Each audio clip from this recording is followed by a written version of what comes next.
Dan hasilnya adalah YG tetap berada di urutan keempat dalam dunia hiburan, sementara untuk SM dan juga JYP, jadi ada dua deh yang nggak hadir untuk member NCT. Namun di sini ada adegan jang lawan jenis dan juga adegan ciuman sesama jenis. Hype label yang akan mengambil langkah hukum untuk orang yang telah mengatasnamakan BTS dan juga ARMY untuk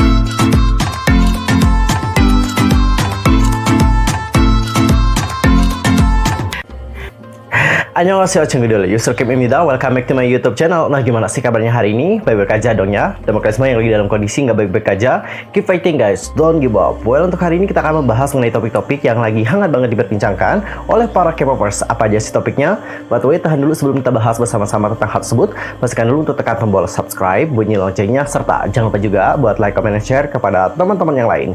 Dan berikut adalah berita selengkapnya. Well, untuk topik pertama kita akan mulai dulu membahas tentang YG Entertainment yang didorong turun dari 3 agensi teratas. Lalu siapakah yang berada di peringkat pertama? Jadi pada tanggal 29 Oktober lalu, Park Jong-hwan dari Media Criticism menyoroti peringkat agensi K-pop utama saat ini berdasarkan kapitalisasi pasar mereka. Bersama dengan peringkat itu, Park juga membahas alasan kenapa YG Entertainment diturunkan dari top 3 dan bagaimana SM dan juga JYP memperebutkan posisi di nomor 2.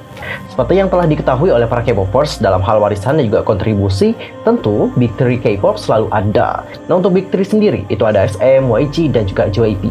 Namun perlu kalian tahu bahwa pada tahun 2020, HYBE yang merupakan rumah bagi grup musik global BTS berada di posisi nomor 1 di antara perusahaan hiburan, dan juga JYP dan SM masing-masing berada di belakang mereka. Nah, dikarenakan hal ini, YG kehilangan tempatnya yang sebelumnya juga bersaing dengan SM Entertainment, menjadikan YG berada di peringkat keempat pada harga penutupan di tanggal 28 Oktober yang lalu. SM Entertainment itu mencatat kapitalisasi pasar sebesar 1,85 triliun won dan JYP itu mencatat 1,85 triliun won. Jadi ada perbedaan atau selisih yang sedikit di antara mereka.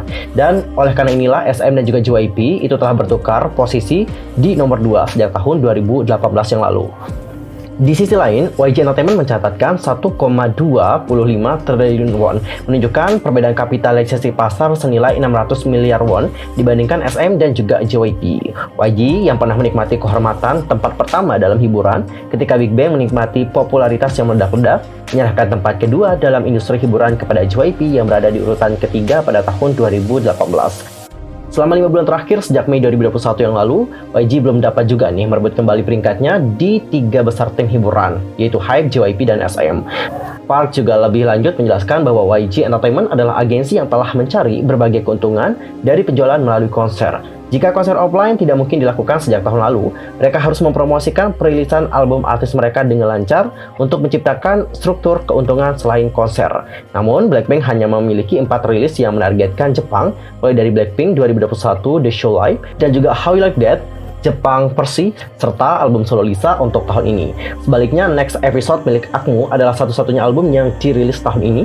iKON juga tidak berbeda karena mereka juga belum merilis album dalam 8 bulan sejak mereka merilis single digital YYY pada bulan Maret.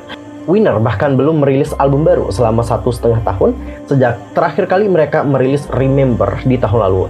Alasannya adalah dikarenakan kinerja perusahaan yang buruk pada tahun 2021 ini. Dengan konser offline yang mustahil, YG gagal melakukannya.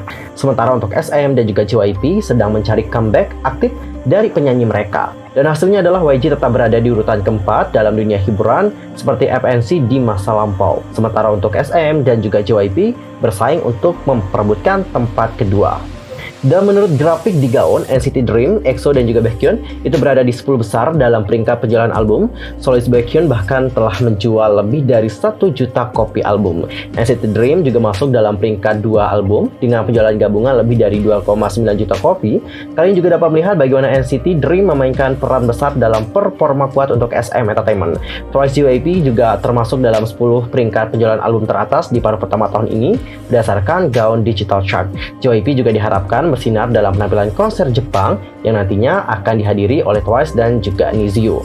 Bahkan jika penampilan konser penyanyi YG tercermin di masa depan, tampaknya juga sulit bagi YG untuk campur tangan dalam trio hiburan, yaitu HYBE dengan popularitas yang besar dari BTS, Seventeen, lalu ada juga EXO, NCT, Red Velvet, aespa dari SM, serta Niziu, JYP, dan juga berbagai artis lainnya di agensi-agensi tersebut.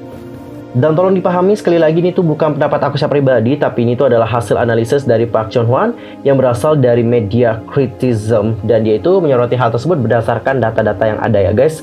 Oke. Dan sekarang kita akan masuk ke topik yang kedua. Ini juga menjadi topik yang lagi heboh diperbincangkan terutama di kalangan SM Stan.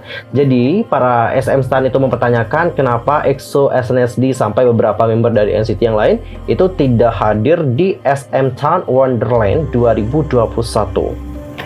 Seperti yang kalian tahu bahwa SM Town Wonderland, SM Entertainment itu diluncurkan pertama kali pada tahun 2013. SM Town Wonderland sendiri merupakan pesta Halloween tahunan yang selalu dinantikan setiap tahunnya oleh penggemar K-pop, khususnya para SM Stan. Jadi ini tuh kayak Met Galanya K-pop gitu loh guys. Nah, pesta tersebut juga menampilkan bintang-bintang di bawah agensi SM. Mereka nantinya akan mengenakan kostum yang merujuk pada selebriti internasional favorit mereka, ataupun karakter PC, dan juga masih banyak lagi. Nah, dalam acara ini, tidak hanya interaksi para idolnya yang membuat para penggemar bersemangat, tetapi juga siapa yang akan menjadi the winner untuk kostum terbaik yang sering memicu kehebohan di kalangan para idolnya dan juga para penggemar. Dan pada tanggal 29 Oktober 2021, SM Town, sebuah kolektif musik untuk artis di bawah SM Entertainment, itu telah mengumumkan bahwa mereka akhirnya akan mengadakan perayaan tahunannya, dan ini itu digelar secara offline. Jadi untuk acara SM Town Wonderland ini pernah mengalami penundaan, tepatnya adalah pada tahun 2019 dan juga tahun 2020 dikarenakan adanya pandemi virus COVID-19. Dan dalam poster Coming Soon yang telah dirilis, dipastikan bahwa acara tersebut akan diadakan pada tanggal 31 Oktober dan akan menampilkan berbagai member dari setiap grup yang ada di SM Entertainment. Kita mulai dari Super Junior. Untuk Super Junior sendiri ada Shindong dan juga Siwon. Lalu untuk SHINee itu hanya satu member saja, yaitu Onyu, sang leader. Lalu untuk Red Velvet akan ada maknanya, yaitu Yeri. Nah, untuk member NCT sendiri yang akan hadir adalah Taeil, lalu ada Johnny, Taeyong, Yuta, Kun, Toyoung, Ten, Jaehyun, Jungwoo, Mark, Seochun, Henry, Lonjun, Jeno, Haechan, Jaemin, Yang, Shotaro, Songchan, Cholo, dan juga Jisung. Jadi ada dua deh yang gak hadir untuk member NCT. Mereka adalah Win-Win dan juga Lucas. Lalu untuk member aespa sendiri, semua member aespa akan hadir di program tersebut. Dan di sini ada juga Raiden yang akan hadir di SM Town Wonderland. Nah, sementara yang lainnya juga kan sudah bersuka cita dengan pengumuman line up tersebut. Para EXO-L dan juga Son penasaran kenapa tidak ada dari member EXO dan juga SNSD yang akan menghadiri acara itu. Di tahun-tahun sebelumnya, kedua grup ini juga tidak pernah melewatkan pesta Halloween. Bahkan mereka juga memperebutkan piala untuk kostum terbaik. Selain mereka, BoA, TVXQ, anggota SHINee lainnya mulai dari Mino dan juga Aki, serta member dari Red Velvet lainnya yaitu Joy, Irene, Solgida, Wendy, serta NCT Win-Win dan juga Lucas tidak ada dalam line up tersebut. Dan hal ini tentu membuat penggemar juga menjadi kecewa karena mereka pengen melihat idol mereka tampil di acara tersebut. Dan sebagai tanggapan, banyak yang mengatakan bahwa ketidakhadiran artis-artis itu juga mungkin dapat dikaitkan dengan jadwal masing-masing. Sementara beberapa juga menduga bahwa itu mungkin terkait dengan adanya masalah vaksin. Dan juga mungkin dikarenakan masalah yang namanya social distancing guys. Jadi harus tetap jaga jarak dan memang ada kuota terbatas deh kayaknya. Makanya mereka itu kebanyakan nggak hadir. Aku rasa sih seperti itu ya. Nah, kalau kalian sendiri gimana pendapatnya tentang hal yang satu ini? Langsung saja sampaikan di kolom komentar. Dan cikgu untuk topik yang ketiga kita akan membahas mengenai salah satu film yang tayang baru-baru ini yaitu The Eternals yang kayaknya akan mendapatkan sensor dari pemerintah Korea Selatan. Nah, jadi film yang juga menghadirkan aktor Ma Dong-seok yang merupakan aktor dari Korea Selatan ini nantinya akan bertemu dengan penonton Korea yang usianya adalah 12 tahun ke atas. Ini bukan hal biasa mengingat adegan ciuman sesama jenis muncul di film biasa dilabeli rating 15 tahun ke atas atau tidak untuk ditonton remaja. The Eternals sendiri pertama kali dirilis di Korea melalui Fresh Preview pada tanggal 28 Oktober. Nah, menjelang perilisan secara umum di Korea pada tanggal 3 November, tingkat action seperti ekspresi normal seperti di film-film Marvel lainnya. Namun di sini ada adegan ranjang lawan jenis dan juga adegan ciuman sesama jenis di dalam tayangannya yang menjadi pertanyaan. Sebagai tanggapan, komite rating video mengklasifikasikan bahwa Eternal sebagai penonton berusia 12 tahun atau lebih dikenakan bahaya seksualitas kecil dalam adegan ciuman dan juga penggambaran tidak langsung dari perilaku seksual dan adegan monster yang menyakiti ataupun berkelahi dengan orang diungkapkan secara singkat. Meski demikian, masih harus dilihat apakah keputusan dari komite rating video ini mencerminkan perubahan zaman dan apakah standar yang sama akan diterapkan pada film Korea nantinya di masa depan. Ini dikarenakan telah secara konsisten ditunjukkan bahwa film blockbuster dan juga sci-fi Hollywood memiliki standar penilaian yang relatif kurang ketat jika dibandingkan dengan film Korea. Dan untuk topik yang terakhir, sekarang kita akan membahas mengenai Hype Label yang akan mengambil langkah hukum untuk orang yang telah mengatasnamakan BTS dan juga ARMY untuk mata uang Crypto ARMY Coin. Jadi baru-baru ini sebuah mata uang kripto muncul dengan nama ARMY Coin dan menggunakan foto BTS untuk mempromosikan produk tersebut. Menanggapi hal itu, pada tanggal 28 Oktober 2021, Hype selaku agensi menuturkan bahwa mereka akan mengambil langkah hukum terhadap masalah itu. Dan pernyataan dari Hype seperti yang berikut ini. Halo, ini Hype. Hari ini kami menerima informasi bahwa mata uang kripto yang disebut ARMY Coin telah terdaftar di bursa mata uang kripto Bitchart yang juga berbasis di Singapura. Agensi juga tidak memiliki hubungan dengan cryptocurrency ini dan terdaftar tanpa diskusi dengan kami. Selanjutnya, foto BTS digunakan untuk mempromosikan cryptocurrency ini tanpa izin dari Big Hit Music. Kami juga sedang menyelidiki pelanggaran hukum dalam kasus ini, termasuk pelanggaran cryptocurrency pada hak potret artis kami tanpa izin dari atau diskusi bersama dengan agensi. Kami juga akan mengambil tindakan hukum terhadap semua pelanggaran yang ada. Nah, saat ini kami telah mengkonfirmasi bahwa cryptocurrency telah membagikan informasi palsu dengan pedagang dalam obrolan grup seperti ini dibuat untuk BTS. Dan ini ada untuk memaksimalkan keuntungan BTS. Kami meminta agar semua orang berhati-hati agar tidak menjadi korban. Jika kamu telah menjadi korban finansial, harap segera beritahu polisi atau lembaga investigasi terdekat. Dan bagi kalian yang belum tahu apa itu Bitcoin, jadi Bitcoin sendiri ini kerap kali digambarkan sebagai cryptocurrency, mata uang virtual atau mata uang digital dan juga merupakan jenis uang yang sepenuhnya virtual. Secara sederhana, Bitcoin dapat dibayangkan seperti versi digital dari uang tunai.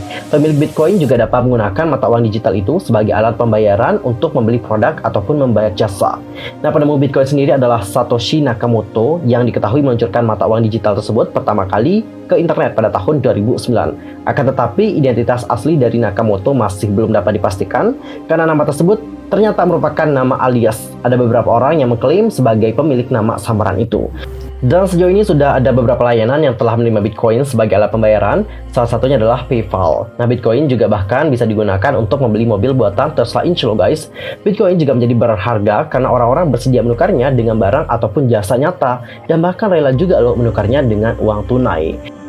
Dan kalau kita berbicara mengenai BTS, kalian tahu nggak baru-baru ini BTS juga dikabarkan telah berhasil memenangkan 2 kategori yang terdapat dalam 2021 MTV Video Music Award di Jepang yang akan diselenggarakan pada bulan Desember 2021 mendatang.